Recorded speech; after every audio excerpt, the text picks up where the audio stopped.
Conference of Mayors is backing a proposal by congressional Democrats to study slavery reparations. Various researchers using mathematical formulas based on inflation and hours worked by slaves and other measures are starting to narrow down the overall cost of those reparations, ranging from $12 trillion up to $6.2 quadrillion, according to a new survey. The $6.2 quadrillion estimate amounts to $151 million per slave descendant, at a price tag for all 327 million Americans of about $19 million each. Let's talk about it with Charles Love, the author of We Want Equality, How the Fight for Equality Gave Way to Preference. Charles, good to have you back. Thank you for having me.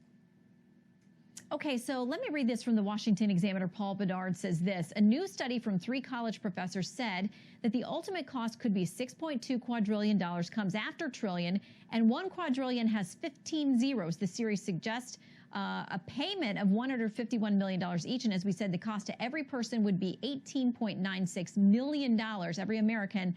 I don't have that kind of money. I don't know about you, Charles. It sounds very unrealistic. Is it unfair pandering in an election year to suggest that this is something that could actually happen here in the U.S.? Well, the quick answer, obviously, is yes. You're talking about not having the money, not just U.S. If you look at that number, I think the global GDP is like 142 trillion. So that number is 43 and a half times that number. So you might as well give every black person a moon and a unicorn as well. It makes no sense. I think that anybody who sees this should be offended by it.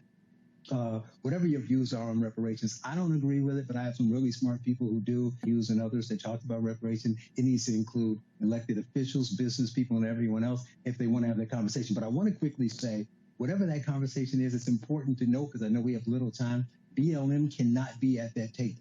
Black Lives Matter, as we said in conversations before, they do not have black interests at heart. There's plenty of people out there who do. There's Dr. Claude Anderson, there's Sandy Durriti. You need to focus on ADOS, the American Descendants of Slaves. I got a guy in Chicago, Brian Mullins, and other people who really care about what's going on in the black community. Those are the people you need to contact, not Black Lives Matter. Well, let me ask you about that, because both you and Burgess brought that up, and they say that is the entire mission of their organization. Now, we know that if you go online, you read their statements, their positions, things that they've advocated for. They're not hiding from them. There's a lot in there you may disagree with, but they say they are the ones who have raised this to the level that we're even having the conversation to be talking about the value of their lives. Well, yeah, without a doubt, you give them credit for the push in the national and the spotlight, without a doubt. But you can't discount what they say on the word. You know, what you say, you're being fair, but you can't say, go to the site. I get that they say this other stuff, but they're black focused too. There's nothing on their site that's black. You know, when you interview them, you see them on the different shows, you see them at speeches, they talk about Marxism. They're talking about my #1 goal is to get rid of Trump. People who truly care about the black community, you go out and interview them, they may not like Trump, they may like him, they may like Obama, whomever, but what they say is, this is what the black community needs to move forward, and we will talk to anybody who is in position of power to get what we want. You look at what the Hispanic community did the other day with Trump, going to that conversation. Within the black community, there's a big fight between those who say, I don't care what this man stands for. He's the guy in the seat. It's government tax dollars, not his. Let's go get what we deserve. And then other people saying, no, let's just sit on our hands because he's evil. That is not pro-black, and they are not saying anything that's actually going to help the community. It's clear.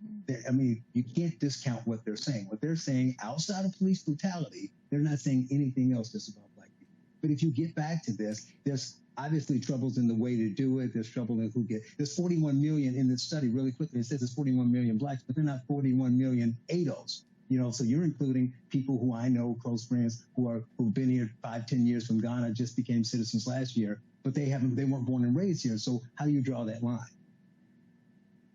Well, those studies and conversations will continue. And when it comes to Black Lives Matter, again, they're not hiding what their positions are on a number of things. So if you want to know more about whether that's a group you want to line up with or support, check them out, read their information, and see if it lines up with your own personal opinions on these very hot button issues.